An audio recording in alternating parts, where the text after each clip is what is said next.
Ibahin naman natin. Gawin naman nating taper ang gilid. Number 6 pa rin ang clipper guard sa ibabaw nito. Gustong gusto ng mga client yung ganitong kanipis na buhok.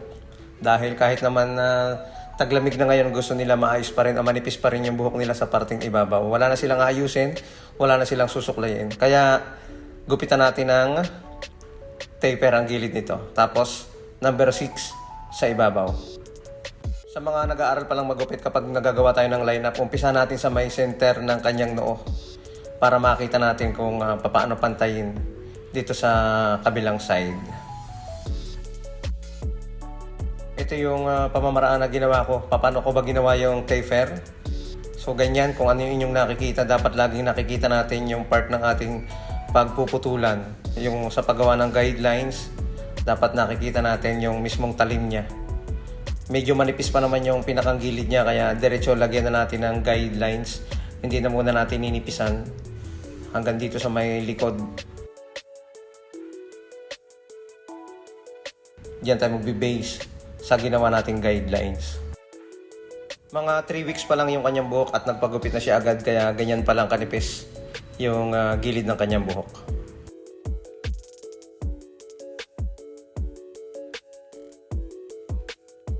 0.5 na clipper guard. Ganito yung diskarte ko, yung pamamaraan ko kapag ganito pa kanipis yung gilid ng kanyang buhok. And then kapag gumamit ako niyan, tinatanggal ko na agad yung clipper guard, sinisiro close ko na agad pagkatapos kong gumamit ng 0.5 para wala na tayong babalikan.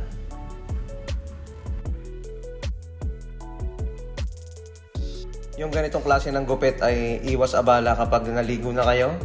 Tutuyuin nyo lang ng towel, diretso pasok na kayo kung saan man kayo pupunta. Wala na kayong aayusin. Hindi na kayo kukonsumo ng mahaba pang oras.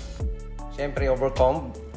Kailangan yan para mawala yung pinakang sumusobrang buhok dito sa middle part.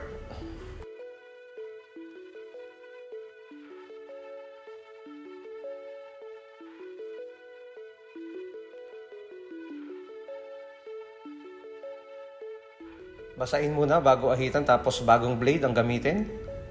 Yang kulay puti na yan ay pencil eyeliner. Guide ko yan kapag ako'y nag-aahit. Maraming salamat sa ating mga followers, sa ating mga silent viewers, sa mga nagko-comment at mga nag-share ng video na ito.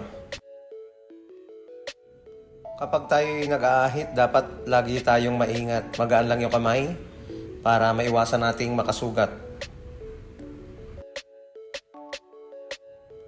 Napapanahon talaga yung mga ganitong klase ng gupit.